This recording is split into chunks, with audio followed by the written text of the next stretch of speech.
Hey guys, welcome back to another video on the Inside Spurs channel. Happy Saturday morning. Hope you look forward to a good weekend. It's obviously New Year's weekend and all, but a good weekend of football. So we'll talk a little bit about the Spurs game tomorrow against Bournemouth.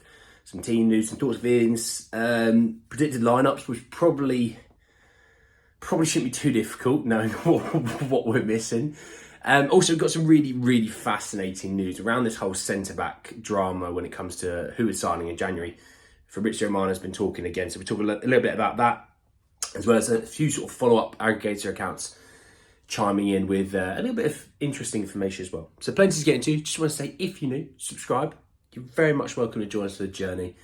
And let's just talk a little bit about Bournemouth first. So look, Bournemouth, if you don't know, are one of the most informed teams in Europe. Forget the Premier League, but Europe. 5 wins in their last 6, 4 wins in a row. They're sitting 12th in the Premier League at the moment, actually. And do you know what? I think for a majority of fans, we all probably thought, oh, they got rid of Gary O'Neill. Ooh, who's this guy? Oh, I think they might be going down. And actually, even when we played them earlier on the season, I thought, yeah, they didn't even look that bad. But will they have enough? And, well, Dominic Solanke's turned into this goal-scoring machine, and they play some good football, Bournemouth. They're not a let's sit 11 men behind the ball, see if you can break us down. No, they'll get out on the front foot. They'll press you. They'll be progressive, and I think it's going to be a really good footballing game. Again, it's like the Brighton situation. For the neutral, it's going to be a great game. For either set of fans, probably not as much. So yeah, they're sitting 12th in the league at the moment. I think they're doing pretty well. In the last 5 games, Spurs have won 3. There's been 1 draw and there's been 1 Bournemouth win. The Bournemouth win was coming at the end of last season. That was 3-2 at Spurs. So hopefully not that this time. Thank you very much.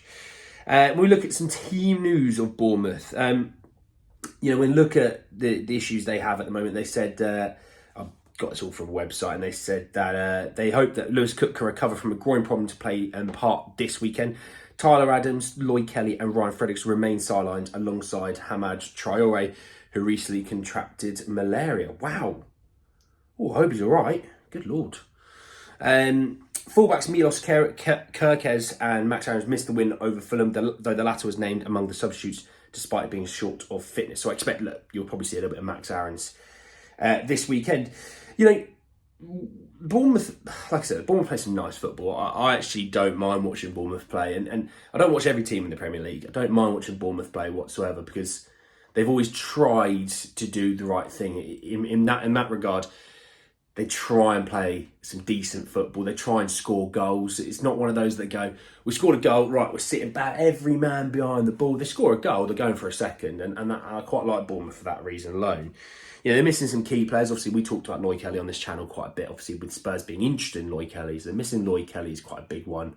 But all in all, you've still got the main man up front. If you've got the main man up front, you've always got a chance. And that's how Bournemouth probably feel going into any game at the moment.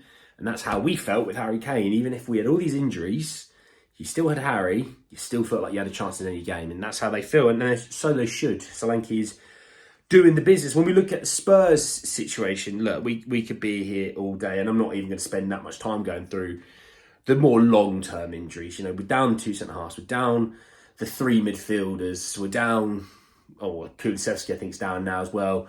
We're missing a lot, and that's simple. But then we should look at it as a glass half full. This is a great opportunity for someone to step up, someone to really take a hold of their position of coming into a position of where, hey, someone's not going to be here for another few more weeks. If you get a good run of games, that's your position from now on. So when you look at the team, you've got obviously Big Vic in goal. You're going to have Porro and Udogie as the fullbacks. You're probably going to have Davies and Emerson at centre half. Good Lord. I pray Phillips is okay. Pray. Central midfields, look, we're lacking is probably the nicest way I'm going to put this. It'll be Skip or Højbjerg. Less said about it, the better. This will be Pape Matasar's last game before going off to international duty, and then Lo Celso coming, which, you know me, I'm a Gio Lo Celso stan. I'm happy he's coming back in. I think your front 3 will be kind of the front three there was last time. It'll be Johnson on the right, it'll be Son on the left, obviously his last game before he goes off, and Richie through the centre. I think people keep talking about, I want to see Valise start, see Valise start. Yeah, just give it a set, guys. You'll probably see him against Burnley because we're going to be down another player in the attack. So yeah, I think that would be the team. The team's still good enough to win this game. It is. What I would say is, it does kind of seem like if you get the first goal, it does feel like we would probably give that back to them, doesn't it? We know when you score, you're like, give it 5. They'll have the goal back. Instead of at the start of the season when we got a goal, it was like, here comes the second, here comes the third, and here comes the fourth. Don't get the same vibe anymore. So yeah, so people are going to have to step up. If Lo Celso wants to make that position his own, and Maddison's not far back. He's not far back. So if Lo Celso wants to make that his own, Lo Celso's got to go out there and string a few games together of quality. And if he does, then Maddison, I would sit here and say this: if he strings together, obviously he's been playing all right recently off the bench. He played well before the injury. Bournemouth and Burnley and United, I say Maddison's probably back at the end of the month for the Brentford game. I'd sit there and go, that's his position. And until until Maddison steps up in training, or Lo Celso doesn't have a great game, that is his position. Because you shouldn't be just going, you fit back in, you go, no, you've got to work for your position. That's what a big team does. You don't just go straight back in after missing 3 months. Got to work your way back in. But with other players, if they want that position to be their own, step up and show for it. Let's talk some transfers anyway. So let's talk what Fabrizio Romano said, which is thought very fascinating. He said, and this was late last night, he said, I understand Tottenham want new centre-back sealed by next week. Todibo talks on, but if it won't be done shortly, Spurs have another plan. Told Spurs have now opened talks also with Genoa for a Dragusin. Bid could be sent soon. Postecoglou also approved Dragusin. Now, I completely forgot that Dragusin played at Juventus. Completely forgot. He's a former Juventus boy. Fabrizio comes into the play here. Look, I did catch him last night. He did play last night. It was a home game against Inter. He scored actually a header as well. You can tell he is a dominant guy in the air. He's a good player. He is. And this is the way I look at it. If Todibo wasn't on the list, I'd be sitting there going, I'm really happy with this. But because Todibo is on the list, and you kind of get dangled that little, oh, look at this, look how good this guy is. But you're going to get him. It's like, well, that's still good, but that looked really good, that. That's how I look at it. I mean, the fact that, we are still chatting with Todibo, the fact that we still are, trying to get him is a good sign. I mean, the issue is Ratcliffe basically being signed off to become the minority owner of Man United, regardless of the fact that it takes 4 to 6 weeks for it to officially be ticked off by the Premier League. He's still having an impact on, don't sell him, you can sign him, don't sell him, whatever. He has impact on the people still running the football side of things, okay? So that makes a big impact when it comes to Nice. Now, look, if Todibo and his agent were like, don't care, we want Spurs, we want to go, let us go, then that's a different story. Because you can't force someone to go somewhere else if this other club wants him and they're willing to offer the money, right? It's not how it works. That's kind of bullying. It's kind of like blackmail as well, actually. So, with that being said, it still has a chance of Todibo, but Dragusin probably seems more likely of the two, if I'd say now. Like I said, I think Todibo is still the top of the list, but I think Dragusin's coming up the list because they think Todibo might be too difficult to get. But it would show I would say a real statement of intent that you kind of go, no, we're getting Todibo. Let's get this bid in. Because if they, we're New Year's Eve's Eve. If we're sitting here on the 30th going, look, contract talks sorted, boom, everything, personal terms all agreed. See you later on that front. When you sort this deal out with Nice, it's taken only a few days to get this sorted. Over for the medical, boom. I think Spurs want to get someone in by the 5th. I think they want someone that potentially could play against Burnley. That's genuinely how I look at it. At least to be in and have had at least a week's training ahead of the Man United game. That's the way I think they'll probably look at it. They probably want a couple in by the Man United game, which is the middle of the month, which, by the way, isn't outrageous to ask for, especially when Andrew's said for weeks, we want our business done early. Which Daniel Levy's going, you sure you don't want it done by the 31st? We can get it nice and cheap. Obviously, it's not who you want, but it'll be cheap. You know, we can get 31st. 31st? You know, out of the FA Cup. Probably out of the top 4 race by that point, if we're unlucky.